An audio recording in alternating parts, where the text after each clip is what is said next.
مصائب لو انها صبت على الايام سرا لیا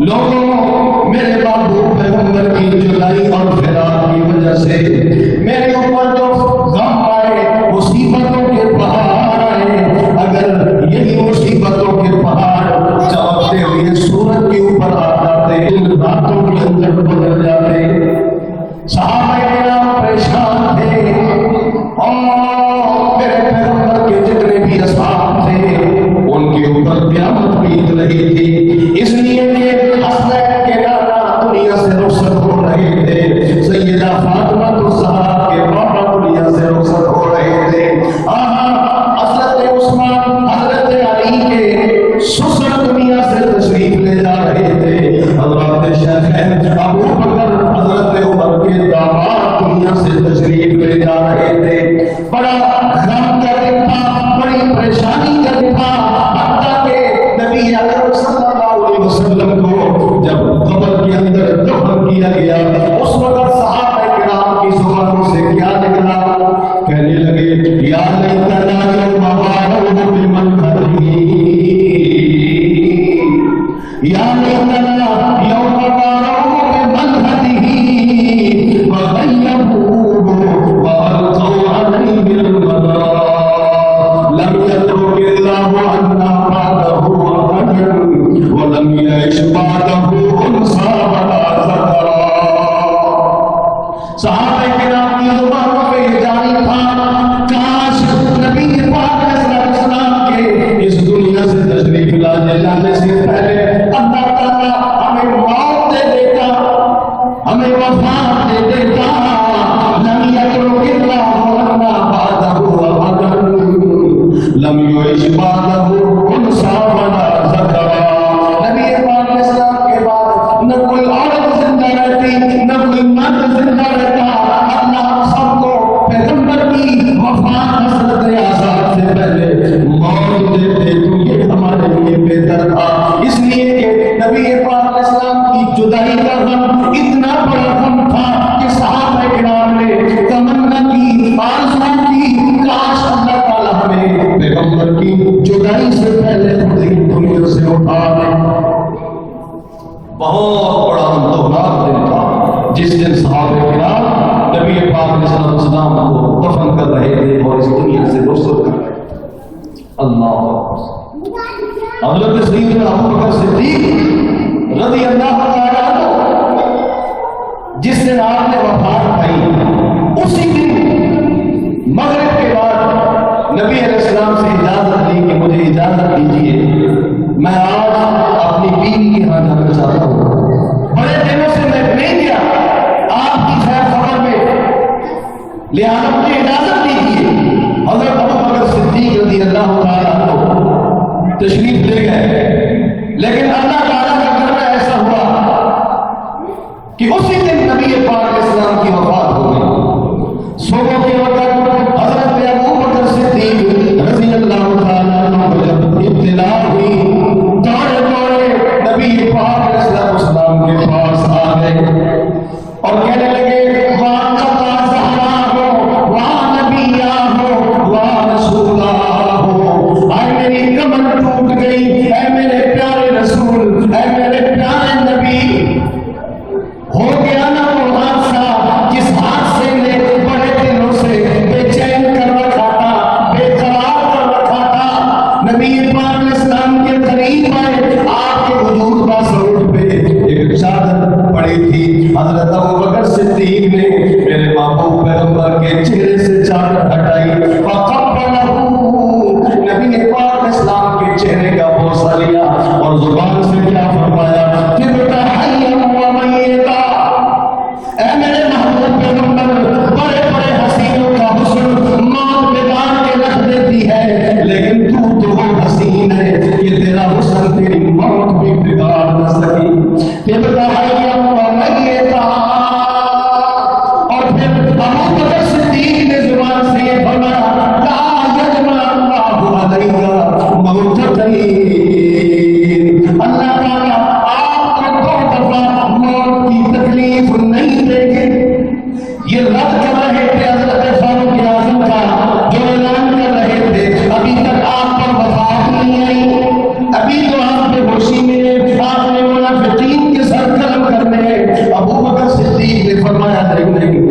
آپ کے مقدر میں اللہ نے جو موت لکھی تھی وہ موت آ چکی.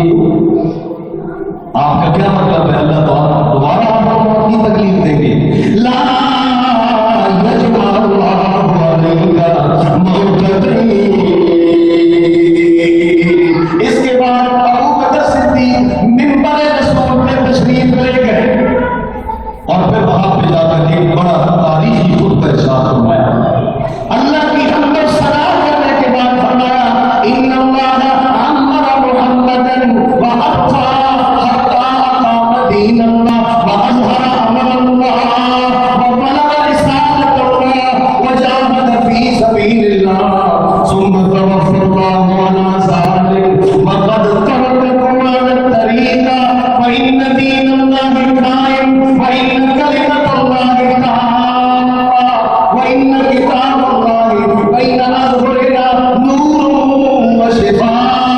ایھا الناس اتقوا اللہ اعتصموا بدینکم وتوکلوا علی ربکم فإن منکم اللہ ربہ فإنہ حی لا يموت ومن کان یعبد منکم محمدا فإن إلہہ اللہ.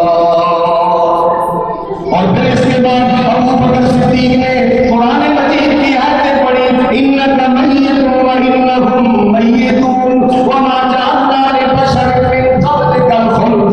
حضرت ابو بکر صدیق قرآن مجید کی آیتیں پڑھتے گئے ما محمد الا رسول قد خلت من قبلہ الرسل افإن مات او قتل انقلبتم علی اعقابکم ومن ينقلب على عقبيه فلن يضر الله شيئا وسيجزي الله الشاكرين.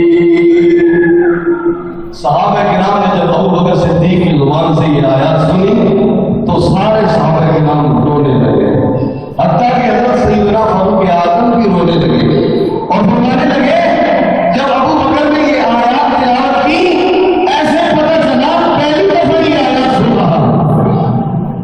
نبی علیہ السلام کی جدائی اور فراق کی وجہ سے قرآن مجید کی آیات ہی بھول گئی تھی. ابو بکر صدیق نے فرمایا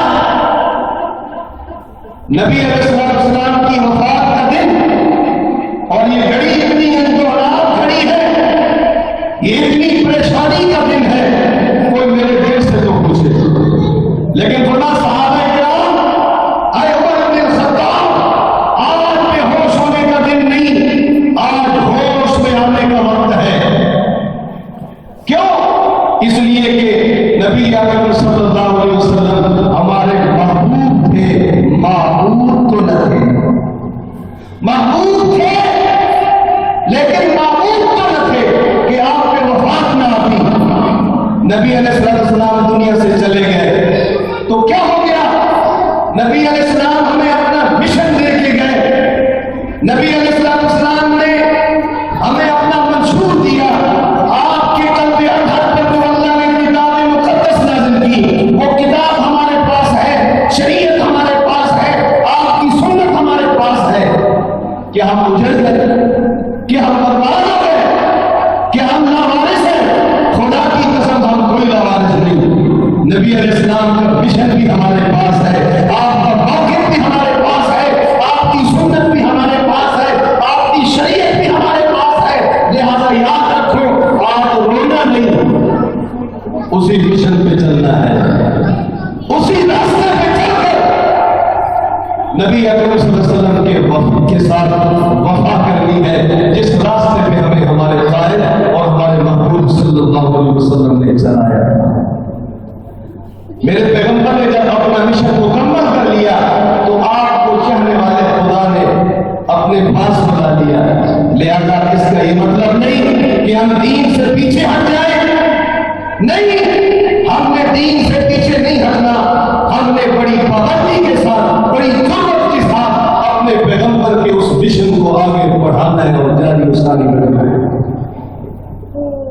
ابو بکر صدیق رضی اللہ تعالیٰ عنہ نے فرمایا کہ یہ کتنا پریشان کن دن ہے، یہ کتنا اندوہناک دن ہے. وہ میرے دل سے پوچھے کہ میرے دل پہ کیا گزر رہی ہے. لیکن یاد رکھو اور اگر ابو بکر صدیق اس دن ہوش میں نہ تھے اپنی امت کس طرف چلی جاتی، لیکن میرے اللہ نے میرے محبوب کی امید کو وہ ظاہر نہیں کرنا تھا، اس لیے ابو بکر صدیق کے دل کو صبح اور ثابت قدمی عطا فرمائی۔ تو میں آج یہ کر رہا تھا میرے بھائیوں، میرے بزرگوں، جس طرح محمد اعظم صلی اللہ علیہ وسلم کی تشریف آوری کا دن، جس دن میرے محبوب اس دنیا میں تشریف لائے، سب سے بڑھ کر خوشی کا عنوان وہ دن ہے تاریخ انسانیت میں۔ جس دن میرے آقا اس دنیا میں تشریف لائے، اس دن سے بڑھ کر خوشی کا دن کوئی نہیں۔ اور تاریخ انسانیت میں جس دن میرے آقا صلی اللہ علیہ وسلم نے وفات پائی، اس دن سے بڑھ کر غمی اور پریشانی کا دن بھی کوئی نہیں۔ ہمیں نبی علیہ السلام کی تشریف آوری پہ خوشی ہے، اور کیوں نہ خوشی ہو؟ میرے پیغمبر صلی اللہ علیہ وسلم کی ولادت باسعادت انسانیت کی تکمیل کا ہدف تھی۔ میرے پیغمبر صلی اللہ علیہ وسلم کی ولادت جہالت کی شکست تھی، علم کی فتح تھی۔ میرے پیغمبر صلی اللہ علیہ وسلم کی ولادت باسعادت جھوٹ کی شکست تھی، صداقت کی فتح تھی۔ میرے پیغمبر صلی اللہ علیہ وسلم کی ولادت باسعادت بے حیائی، فحاشی، عریانی کی شکست تھی، حیا، پاکدامنی، عفت اور شرافت کی فتح تھی۔ ہاں، میرے پیغمبر کی ولادت باسعادت چوری، ڈاکہ، زنا اور فراڈ اور دھوکہ اور جتنی بھی قسم کی گناہ ہے اور برائیاں ہیں، ان کے لیے بات کا پہاڑ تھی۔ میرے پیغمبر کی ولادت باسعادت اخلاص، للہیت، امانت، دیانت، عدل، انصاف، حیا اور پاکدامنی کی زندگی کا پیغام۔ نبی علیہ السلام کی ولادت میں خوشی نہ ہو تو پھر بندہ مر نہ جائے، اس بندے کے لیے زندہ رہنے کا کوئی حق نہیں تو میرے پیغمبر کی ولادت میں خوش نہیں۔ لیکن خوشی کا یہ مطلب نہیں کہ ہم دونوں اور وراثیوں کی طرح بینڈ باجے لے کر بازاروں میں گھومے اور داروں کی طرف پہ اور دور کی بات پہ میرے پیغمبر کی تذکرے کرے۔ نہیں میرے بھائیوں، میرے پیغمبر صلی اللہ علیہ وسلم کی ولادت کی خوشی میں سیرت النبی کانفرنس کا انعقاد کیا جائے، آپ کی سیرت لوگوں کو بتلائی جائے، آپ کے اخلاق بتائے جائیں، آپ کے اعمال بتلائے جائیں۔ چھوڑو ایک دوسرے پر طنز کرنا۔ جس طرح ابو بکر صدیق نے میرے پیغمبر کی وفات حسرت آیات کے وقت ایک پیغام دیا تھا، میں بھی وہی پیغام دیتا ہوں کہ ان دین اللہ قائم، ان کلمۃ اللہ تامہ، ان کتاب اللہ بین اظہرنا نور و شفاء۔ اللہ کا دین قائم ہے اور اللہ کی کتاب آج بھی ہمارے پاس موجود ہے، میرے پیغمبر کی سیرت ہمارے پاس موجود ہے، میرے پیغمبر کا کردار ہمارے پاس موجود ہے۔ بزرگوں اور بھائیوں، چھوڑے ایک دوسروں پہ تنقید کرنے، آؤ اپنے محبوب پیغمبر کی سیرت کو، اپنے محبوب پیغمبر کی سنت کو سینے سے لگا کر میرے پیغمبر کی شریعت اور سنتوں کا احیاء کریں۔ اس طرح طرز دینے چھوڑ دو۔ نثار تیری چہل پہل میں ربیع الاول ہزار عیدیں، ابلیس کے سوا سب خوشیاں منا رہی، ہمیں ابلیس تم نے بنا دی۔ اس طرح شعر اگر کوئی کہے تو سب شعر تو سب بھی کہہ سکتے ہیں، لیکن نہ، شعر کہنے والے نے بھی کہہ دیا، اے ربیع الاول تو نے کیسا دیا فراق، تاجدار حرم دنیا سے تشریف لے جا رہے ہیں، تاجدار حرم دنیا سے جا رہے ہیں، غمگین ہے کونا مکان، فلک کی اشکبار ہے، مگر ابلیس کے حامی سب خوشیاں منا رہے ہیں۔ شعر کہنے کا مطلب نہیں ہوتا، میں کہتا ہوں یہ شعر کہنے چھوڑ دیے جائیں۔ نبی علیہ السلام سب کے نبی ہیں، سب کے پیارے اور محبوب ہیں۔ نبی علیہ السلام کی آیات دنیا پہ تشریف آوری پہ سب کو خوشی ہے، اور نبی علیہ السلام کی اس دنیا سے جانے پہ سب کو غم ہے۔ کون وہ بندہ ہے جس کو نبی اکرم صلی اللہ علیہ وسلم کی تشریف آوری پہ خوشی نہیں ہے؟ ہم سب کو بڑی خوشی ہے۔ اور یاد رکھیں، اگر محفل میلاد کا یہ عنوان ہے کہ نبی پاک صلی اللہ علیہ وسلم کی سیرت، آپ کی ذات پہ، آپ کی سیرت کے متعلق کانفرنس کا انعقاد کیا جائے ہم بھی یہ کرنے کو تیار ہیں. ہمارے یہاں پہ اور دنیا کے ہر جگہ پہ بات ربیع الاول کو سیرت النبی صلی اللہ علیہ وسلم کانفرنس کا انعقاد ہوتا ہے. ہم کو اس کے منکر ہیں نبی علیہ السلام کی کیوں؟ ہم بھی کہتے ہیں کہ سیرت النبی کانفرنسوں کا انعقاد کیا جائے. لیکن میرے بھائیوں یہ ماڈل بنانا اور بینڈ باجے کی تھاپ کے اوپر اور گانوں کی طرز کے اوپر نبی اکرم صلی اللہ علیہ وسلم کی جو ہے نا تعریف کرنا یہ چھوڑ پھر یہ جو ہمارے اہل سنت بھائی ہیں ان کے بڑے حضرات پیٹ رہے ہیں سوشل میڈیا پہ جاؤ مفتی منیر الرحمان صاحب اور دوسرے بڑے بڑے حضرات کہہ رہے ہیں یہ کیا تم نے ہمارے مذہب کو برباد کر دیا ہے. ہمیں لوگوں کے درمیان نام لینے کا تم نے کام نہیں چھوڑا. تم نے جو ہے یہ ماڈل بنا کر کے اور عورتوں کو رات کے وقت تم لے آتے ہو بازاروں کے اندر. یہ کیا تم نے دین کا حلیت قرار دیا ہے. وہ خود چیخ کر کہہ رہے ہیں کہ ہمارے مذہب کو بدنام نہ کرو. وہ خود کہہ رہے ہیں. تو اس لیے ہمارے کس کے ساتھ اختلاف ہے؟ جس کے ساتھ اختلاف ان حضرات کے اہل علم بھی کر رہے ہیں اور وہ کہہ رہے ہیں کہ یہ چھوڑو یہ کیا ماڈل بناتے ہو اور اونٹنی بٹھا دی اس کے اوپر عورت بٹھا دی. اللہ واقع عجیب قسم کی حرکتیں کرتے ہیں جو گستاخی کے زمرے میں آتی ہیں. میرے بھائی میرے بابو تم بھی سیرت النبی کانفرنس کا انعقاد کرو. ہم بھی کرتے ہیں اس میں کوئی ہمیں اختلاف نہیں ہے.